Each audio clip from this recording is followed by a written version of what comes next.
Oh, they actually have. Oh, brilliant. Right, let's go speak to the police first then. Wow, look at this. They're actually here. Oh, fantastic.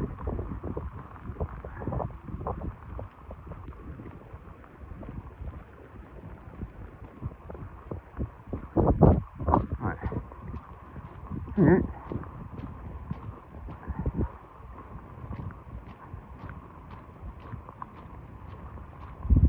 Actually, yeah, let's go this way round. Right. Let's go to the police officers, go and speak to these people. Right.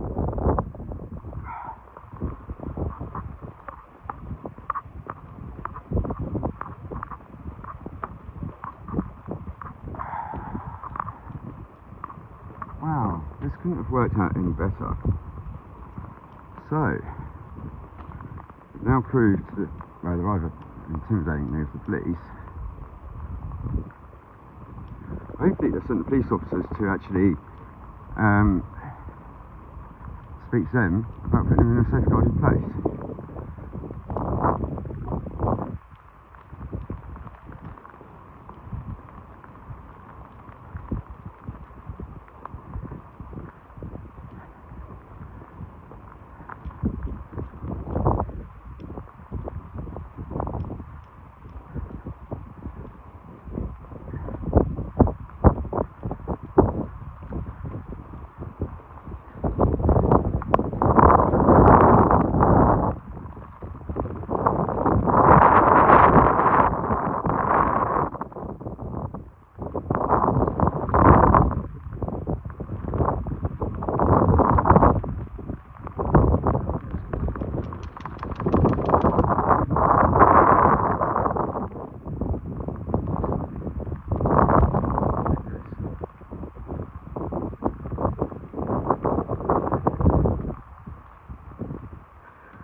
Really.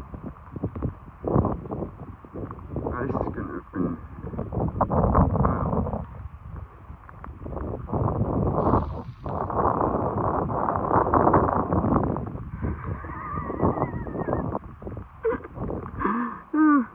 Oh my lord.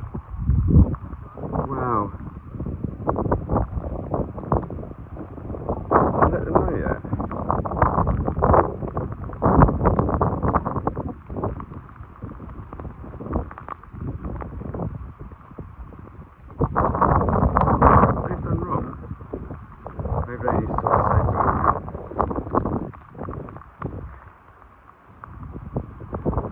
Police can't actually say they haven't seen this safeguarding issues.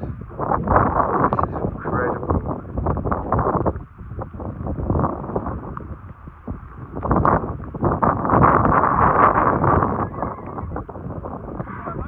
Yeah, some major safeguarding issues for these guys, right?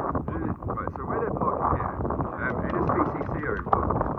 Yeah, so they harassed me and my dog. Yeah. It's right, yeah. So what I am indeed. So I've come down to raise my safeguarding issues with them, and I've signed up with them today. So everyone is welcome. I've not been told I'm not welcome. So I am registered. My dog is also registered to come down here as well. So we're perfectly lawful round to come down here. Yeah, 100%. But by coming down here, I'd like to be like, well, this is the wrong place for them to be. Are you recording me now, are you? I am indeed.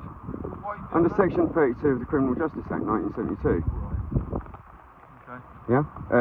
So under section 32 of the Criminal Justice Act 1972, and the fact that I believe you to be here also to harass me, under section 24A of PACE, I'm also placing you under citizen's arrest by both of you. Your collar number, oh, you don't even have a collar number there. You don't have a collar number. Wow! Wow! What's your license plate? Okay. So, So now, can we speak to them about the safeguarding concerns? Basically, the NSPCC are involved, social services are now involved, but I believe that it's better to put them in a safe place now. So, can I just say that if you're not going to do that, if a vicious dog does actually attack someone here, then you are now personally liable, and you are personally liable as well. So if you're not going to sort out the safeguarding concerns, which is the only thing, right? So the reason you came to harass me in the first place was because all I said to them was what you need to do. I'll explain to you exactly what I said to them, and they can tell you exactly what I said. What I said was, if a dog comes over, you need to tell them to cross their arms, stand still, and that's for health and safety. Also, you need to move over to there in that far corner where there's no dog paths all meeting up. You've got 1, 2, 3, 4, 5 paths meeting up here. Yeah? 5 paths meeting up here. So the risk assessment here is that I was sat. Come, look, I want you to get out and I'll show you exactly what's happened.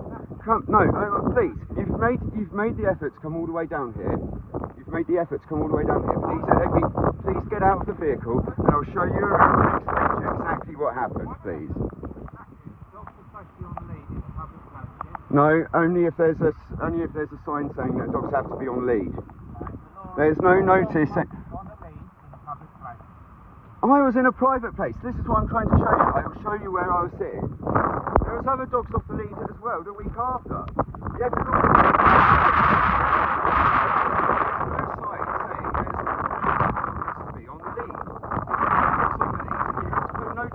if you go to St Ives, if you go to Huntingdon, if you go to anywhere else in Cambridgeshire, where I have grown up the whole of my life, there are signs up saying, keep your dog on a lead. Right, okay. There are no signs up here saying, keep your dog on a lead. Not a single one. So if the council want to fix that, then they can put some signs up saying, put your dog on a lead. It's not, the onus is not on me to write the law. Right? And if there is nothing saying that I have to have my dog on the lead, then my dog is allowed off the lead. It's just as simple as that. No, it's not. Wild loss or injury. Did anyone get hurt? Well, yes, my dog did. I did. The injury was that I then get harassed. I then get harassed. No, the injury is then I then get harassed by the police. Because, right, so exactly what I told you, I'll tell you. I will tell you exactly what was said. Listen. Are you recording this? Can you record this, please? Can you put your camera, please? Go and speak to them and they'll tell you what I said. It's exactly what I said. Right. So I'm making a statement right now. Okay? What I said to them when my dog was found there doing her job as an assistance dog, right? There's no law saying that I can't have my dog for the lead round here. There's no signs up saying that. So the onus is not on me. The onus is on them to provide a safe place. The onus is on them to provide do a risk assessment, which I believe the parent company did, and they pinpointed on the far side of that field. If you go on their website, that actually states where they should have been. Okay? They have decided that they're going to position themselves right next to the dog bin there. Next to the dog bin. You see the dog bin over there? Yeah. Right, over there. Over behind. You can just see the top of it. Okay. Right? I was on the other side of that hedge in the other field. But because they were only 10 metres away behind there, where all the dog paths meet up, there's 7 paths in total, if you count the 2 from the other side. All of them meet up here. There's nothing meeting up over there. There's only one path no one ever uses. The safe place for the children, the onus is on them to provide a safe place for the children, not on me, not when there isn't any signs. So I've gone over there, I've got my dog, I'm on my bike because I was sitting down, my bike's on the side, so I've had to get my bike up, run after my dog, after she's doing her job as a medical alert dog to a medical alert injury. Yeah? She's doing her job. So, I've gone round there, she's got a harness on and her collar, they've got her by the collar, choking her out, they're assaulting my dog. I've gone, can you stop assaulting my dog please? But I'm on my bike, and the kids are all trying to stroke my dog, they're all running around, they're not scared like they've made out, then the only person that was thing was her, because I told her, you're assaulting my dog, so she got her back up. Right? She didn't like that. I then said, if you don't, what you need to do is you need to tell the kids to stand still, cross their arms, and then shout out in future, dog off lead, stand still, cross arms. If you go anywhere else in Huntingdonshire, Cambridgeshire, we're in Cambridgeshire, aren't we? You're Cambridgeshire Constabulary, aren't you? So you should know. I believe they do it at Hinchingbrook Park, which is just around next door to the HQ, is it not? Yes, and that is exactly what they tell them to do there, is it not? Well, I think if you go and investigate that, I think you'll find that is what they do. So what I've advised them is that they stand there, have their kids cross their arms and stand still. She didn't take that advice. Right? She started getting her back up. She started having a go at me about my dog again. I've said, look, you just told the kids there and stand still. She's a disability aid, right? She's specially trained to look after this kind of thing. She's doing her job. They weren't doing their job because they weren't safeguarding the children. As you see, and you've fully witnessed that I sat here filming you, watching them put the kids in danger again by putting them in the place where there's 1, 2, 4, 5 paths meeting up. I've sat here and filmed you for the whole time that they were setting up, putting the kids in danger again. When I then point this out to you and ask you to come over and speak to them and say this is the wrong place to put them in, which is now being investigated by the NSPCC and social services, by the way, because I've had to raise it with them, because what they've then done, rather than taking my safeguarding concerns, because I then ask them, look, if you're not going to ask them to do that with the kid, to stand still, can you move over there? And I'll point over there. At this point, I didn't actually know that's where they're actually supposed to be, and it's pinpointed on their website. They've gone against their health and safety, and then they've punished me for it. My landlady, I had major health and safety concerns, and I was wanting to make a complaint about her, about them as well. So what's then happened is, right, so what she'd done is, she left me without gas for 2 months. She promised me it was going to be 2 days originally. Then, what's happened is, she's then told everyone in the flats they can't carry their prams upstairs. They can't leave their prams downstairs under the stairs, because it's a fire hazard. But as far as I know, prams have fire retardant stickers on them, and they're the same retardants as the carpets. So if they're a threat, then the carpets are a threat. So you can't take out the carpets then. Do you see what I mean? Right? But what she's advising is that they carry the babies up the stairs with the pram in tow. Imagine a wheel catches on a step, and they fall. The baby gets hurt. Yeah. So I put a notice of demand up downstairs saying, you can't do this. If you want them to move the prams, then put a lift in. Okay, I've then, because I used to be an assistant director of IT for a multi-billion-pound company, one of their main suppliers for Bpha, a company called SIG Trading in St Ives, SIG PLC, have you heard of it? No, it's half of St Ives building industrial estate. Okay, so, and they're in the top FTSE 100 corporation. So I'm very well versed on health and safety. I was also told when I first spoke to one of the councillors around here that I should run for it as an MP. So I'm raising health and safety concerns with them.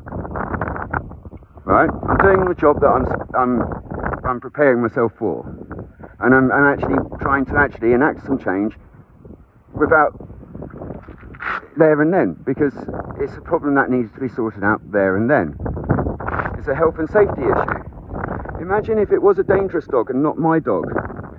And a dangerous dog, because they've gone in that field over there, and they think they're in their privacy area, and this is what they do. The dangerous dogs, they let them off the lead in that field behind the AstroTurf. I've also pointed out to them, they can go into the AstroTurf. If you look there, there's a fully gated, look behind you, there's a fully gated AstroTurf pitch. Yep. So if they wanted to go somewhere safe, they can go somewhere safe completely in there. Yeah? So I've pointed all these concerns out to them. What happened was, they didn't like this. Emily, my landlord, because I've also asked to speak to her manager rather than go through complaints, because I used to as an assistant director for one of their main suppliers. So I've wanted to speak to one of their superior officers. I know how things go. If you've got a sergeant, do you speak to a sergeant?